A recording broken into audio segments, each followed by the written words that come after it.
ডিভোর্সের ক্ষমতা নারীকে কেন দেওয়া হয় না জানেন? তাহলে প্রতিদিন একজন জামাই তালাক হবে। পুরুষরা তো সহজে তালাক দেয় না, দেয়? কিন্তু নারীকে যদি ক্ষমতা দেওয়া হতো প্রতিদিন একজন তালাক হইতো। এবং ঢাকা শহরে একটা জরিপে দেখা গেছে আমাদের রাষ্ট্রীয় আইনে মেয়ে স্বামীকে তালাক দিতে পারে, তার 99% মেয়ে তার স্বামীকে তালাক দিয়েছে। মিনিটে 2টা তালাক হয় ঢাকা শহরে, এবং তার 99% হচ্ছে নারী কর্তৃক স্বামী ডিভোর্স দিয়ে।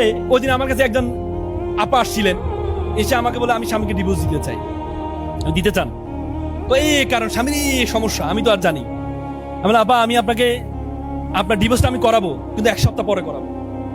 আমি আপনাকে একজনের নাম্বার দিব, আমার ক্লায়েন্ট ছিলেন, উনিও ডিভোর্স দিয়েছিলেন স্বামীকে। ওনার সাথে আপনি 5টা মিনিট বা আধা ঘন্টা পারলে দেখা করে ওনার সাথে একটু কথা বলবেন। পরে আমি নাম্বার দিয়ে তো শেষ, আমি আর খোঁজ দিই নাই। 1 সপ্তাহ পরে উনি আসছেন, এসে বলছে ভাই আমি ডিভোর্স দিব না। বলছি কেন রে ভাই? বলে যে ভাইয়া আমি ওনার সাথে কথা বলে যেটা বুঝতে পেরেছি, ডিভোর্স দিলে যে একটা মেয়ে তার বাবার বাড়িতেও কি হয়ে যায়, বোঝা হয়ে যায়।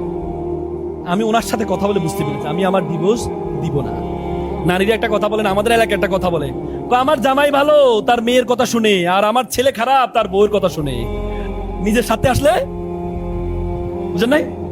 হ্যাঁ, তার মানে ইসলামের যতগুলো বিধান আল্লাহ তাআলা তো সৃষ্টি করছেন আমাদের আপনাকে, নাকি করে নাই? করছে কিনা?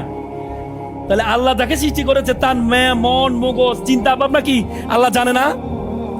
জানে না? জানে কিনা? এই জন্য নারীকে ডিভোর্সের ক্ষমতা আল্লাহ তাআলা দেয় নাই। ডিভোর্সের ক্ষমতা আল্লাহ তাআলা দেয় নাই।